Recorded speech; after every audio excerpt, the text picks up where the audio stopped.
Hello friends, welcome back to my channel Tanni beauty parlour. Guys, आज की video में मैं सिखा रही हूँ आईब्रो करना, जैसे कि आप मेरी वीडियोस में देख सकते हैं।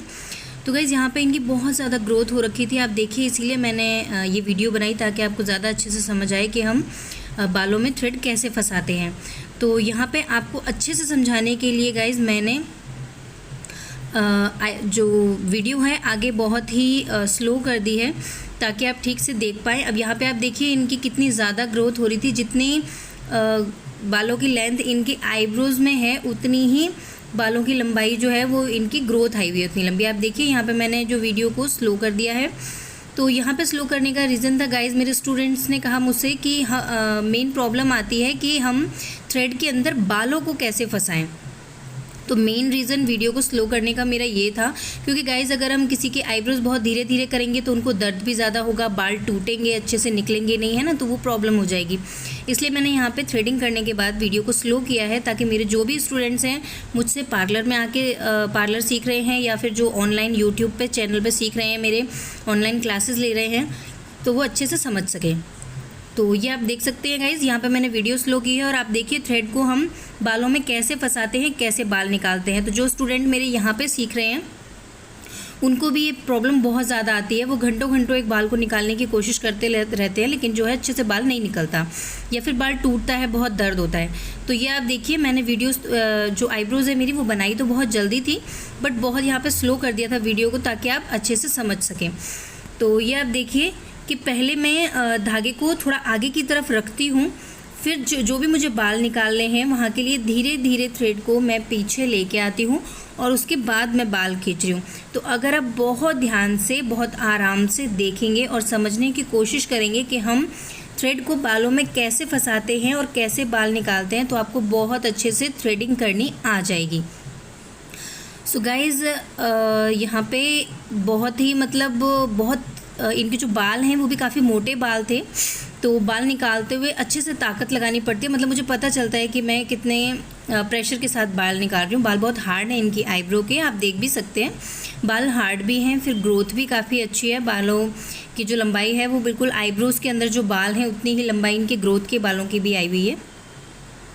तो ये आप ध्यान से देखिए कि मैं कैसे थ्रेड चला रही हूँ, प्लस बालों को कैसे फंसा रही हूँ। तो जो भी मेरे स्टूडेंट हैं जो पार्लर सीख रहे हैं मुझसे मेरे पार्लर में या ऑनलाइन मेरी यूट्यूब की क्लासेस लेके या अदर भी कहीं बाहर आप आईब्रोज सीख रहे हैं, किसी भी पार्लर वगैरह में आप पार्लर सीख रहे हैं, कोर्स कर रहे हैं, तो सबसे ज़्यादा जो मेन प्रॉब्लम आती है गाइज़ वो है थ्रेडिंग की।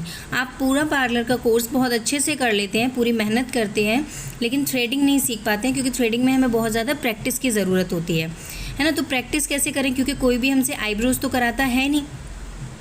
तो इसके लिए मैंने आईब्रोज़ के ऊपर स्टार्टिंग में मेरी जो क्लासेस हैं पार्लर की, जो मैंने ऑनलाइन क्लासेस सिखाई हुई हैं, आपको क्लासेस दी हुई हैं, उसमें आप देखेंगे मेरी जो स्टार्टिंग की क्लासेस हैं उसमें मैंने आपको बताया हुआ है कि थ्रेड हम 3 तरीके से चला सकते हैं। वो 3 तरीके से कैसे चला सकते हैं आप मेरी वीडियोस को देख सकते हैं।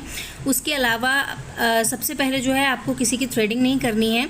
स्टार्टिंग में आपको थ्रेड को कैसे चला के प्रैक्टिस करनी है, कैसे कपड़े के ऊपर आईब्रोज़ को ड्रॉ करना है, फिर कैसे उस पर चलाना है, या आप और चीज़ों पर कैसे ट्राई कर सकते हैं थ्रेड चलाना।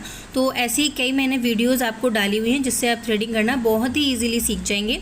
और यहाँ पार्लर में भी मैं अपने स्टूडेंट्स को बिल्कुल उसी तरीके से सिखाती हूँ। गाइज़, मैं जब कोई वीडियो डालती हूँ कि फेशियल कैसे करें, ब्लीच कैसे करें या कोई भी काम, तो वो मेरे स्टूडेंट भी देख रहे होते हैं। जैसे कि मैंने ये आईब्रो बनाई है, यहाँ पर वीडियो बनाई है आईब्रोज़ की, तो यहाँ पर भी मेरे सारे स्टूडेंट्स खड़े हुए थे और वो देख रहे थे कि मैं कैसे आईब्रोज़ कर रही हूँ।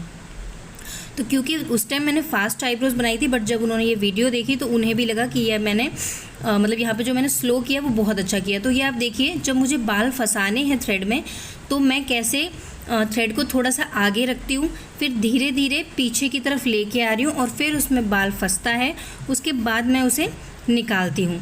तो इस तरीके से आप भी, अगर आपको भी आईब्रोज़ में दिक्कत होती है बाल फंसाने में, तो ये आईब्रोज़ अगर आप ये जो वीडियो है मेरी आईब्रो की, अगर आप ध्यान से देखेंगे गाइज़, तो मैं आपको 100% गारंटी देती हूँ कि आप आईब्रोज़ बनाना सीख पाएंगे। ठीक है। और एक और बात गाइज़, जब आप नया आईब्रोज़ बनाना सीख रहे हैं तो आप उन लोगों की आईब्रोज़ बनाएं जिनकी पहले से शेप अच्छी खासी बनी हुई हो, 1-2 बाल आए हुए हों, या फिर हल्की फुल्की बहुत ग्रोथ हो, और उसके अलावा भी जब आप आईब्रोज़ किसी की बनाएं तो अगर आपको नहीं आती है तो जो आईब्रोज़ के दूर दूर बाल होते हैं शेप से दूर, उन बालों को निकालने की कोशिश करें, शेप को छेड़ने की बिल्कुल भी कोशिश ना करें। क्योंकि क्या होता है गाइज़, हमारी आईब्रोज़ की जो शेप होती है अगर उसके अंदर से बाल निकल जाते हैं तो वो बाल फिर महीनों महीनों नहीं आते हैं। जबकि हमारी जो ग्रोथ का एरिया होता है, आईब्रोज़ की जो ग्रोथ आ जाती है, वो चाहे आपको बेशक से हफ्ते में, 2 दिन में, 4 दिन में आ जाए, लेकिन जो आईब्रोज़ के अंदर से बाल निकल जाता है ना, तो वो फिर महीनों महीनों नहीं आता और शेप भी ख़राब हो जाती है। तो इसलिए अगर आप नए हैं तो आप ऐसी आईब्रो बनाएं जो पहले से बनी हुई हो, या फिर वो बाल निकालें जो आईब्रोज़ की शेप से दूर हों।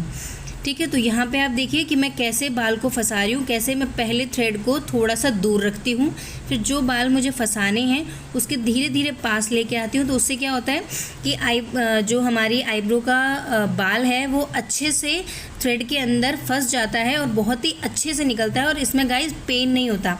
जब आप अच्छे से थ्रेड के अंदर बाल को नहीं फंसाएंगे तो वो आपको बहुत ज़्यादा दर्द करता है।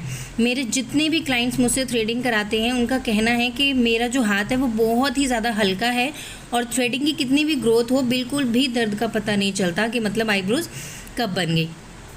इसका मेन कारण ही ये है कि मैं बालों को अच्छे से फंसा के और फिर निकालती हूँ तो बाल ना तो खिंचते हैं और ना ही टूटते हैं, वो अच्छे से निकल पाते हैं। ठीक है, तो यहाँ पे आप देखिए कि ये जब मैंने आईब्रोज़ नीचे की कंप्लीट कर दी थी तो ऊपर की जो आईब्रोज़ है गाइज़ वो मैंने आगे से बनाई है। तो क्योंकि जब मैं सीख रही थी तो मेरी जो ऑनर थी या जिन्होंने भी हमें सिखाया, हम किसी भी बच्चे या बड़े से सीखते हैं तो हम उसे गुरु कहते हैं, तो मेरी जो भी ऑनर थी, मेरी जो भी गुरु थी सिखाने वाली, वो मुझे बहुत ही अच्छी मिली थी। तो वो हमेशा मुझे इजी तरीका बताते थे। तो मुझे ये जो आईब्रो है मेरी उल्टे हाथ की साइड की जो आईब्रो होती है वो मुझे ऊपर की तरफ से पीछे से बनाने में दिक्कत होती थी। तो उन्होंने मुझे कहा कि आप आगे से खड़े होकर ट्राई करो। तो ये आईब्रोज़ मैंने ऊपर की साइड से जो बनाई है वो आगे खड़े होकर बनाई है, फेस के आगे, और जो नीचे से बनाई है वो पीछे की तरफ खड़े होकर बनाई है। तो मेरे कहने का मतलब ये है गाइज़ कि आपको जैसे इजी लगे काम को वैसे करने की कोशिश कीजिए और दूसरे को भी दिक्कत ना हो। तो आप किसी भी काम को गाइस करते हैं तो वो स्टार्टिंग में जब आपको नहीं आता तो मुश्किल लगता है, बट कोई भी काम मुश्किल नहीं होता। अगर आप प्रैक्टिस करेंगे तो आपको हर काम करना आ जाता है। तो ये आप देखिए ये आईब्रोज़ लगभग मेरी हो चुकी है, बस मैं साइड में कर रही हूँ। तो यहाँ पे जो मैंने आईब्रोज़ की शेप दी है गाइस वो मैंने वो दी है जो आजकल नॉर्मली हम शेप मेकअप के टाइम बनाते हैं, मेकअप से अपनी पेंसिल कलर वगैरह से ड्रॉ करते हैं, या फिर नॉर्मली आजकल सबको यही शेप चाहिए, ब्राइडल वगैरह के भी हम इस टाइप के शेप बनाते हैं। तो यहाँ पे मैंने इनको वो शेप दी है, लेकिन इनकी आईब्रोज़ में काफ़ी वाइट बाल थे, वो मैंने रिमूव किए। और साथ ही इनके जो आईब्रोज़ की बिल्कुल आगे की साइड है, नोज़ के पास जो फ्रंट में जहाँ बिंदी लगाते हैं वहाँ की जो साइड है, वहाँ पे भी इनको बीच में आईब्रोज़ के बालों के बीच में जो है गैप है, बाल नहीं है वहाँ पे। तो वहाँ की साइड भी मैं जो है बाल बहुत कम निकालती हूँ, ध्यान रखती हूँ कि बीच का जो गैप है वो नज़र ना आए। बाकी शेप आप देख सकते हैं, बहुत ही अच्छी शेप आई थी, बहुत ज़्यादा इनको ग्रोथ हो रही थी। आपने देखा नीचे आँख पे कितनी ज़्यादा ग्रोथ हो रही थी, इनको कितने बाल थे। तो वो जो है शेप आप देख सकते हैं। बाकी मेन मेरा जो गाइस वीडियो को स्लो मैंने किया है और वीडियो को जो मैंने इतना बड़ा बनाया है उसका बस मेरा एक यही रीज़न था कि आप लोग ये समझ पाएँ कि धागे में बाल को फंसाते कैसे हैं, क्योंकि यही प्रॉब्लम मेरे स्टूडेंट्स को आती है। और YouTube पे भी मुझे बहुत सारे मेरे स्टूडेंट्स ने यही कमेंट किया है कि मैम सबसे ज़्यादा दिक्कत होती है कि धागे में बाल को कैसे फंसाएं। कुछ बाल तो ऐसे होते हैं जो धागे में फंसते ही नहीं हैं, बहुत ज़्यादा परेशान करते हैं। तो मेन मेरा वीडियो को स्लो करने का यही रीज़न था। बाकी और भी मैंने वीडियोस डाली हुई हैं, थ्रेडिंग कैसे सीखें, स्टार्टिंग में कैसे धागा पकड़ें, कैसे चलाएं, सेल्फ धागा कैसे चलाएं, मतलब हम खुद अपनी आईब्रो कैसे बना सकते हैं। मैं खुद अपनी आईब्रोज़ बनाती हूँ गाइज़, तो हम खुद अपनी आईब्रो कैसे बना सकते हैं, दूसरे की कैसे बना सकते हैं, 3 तरीके से मैंने धागा चलाना सिखाया, वो आप मेरी वीडियो देख सकते हैं। आपको कोई और क्वेश्चन हो तो मुझे ज़रूर बताइएगा।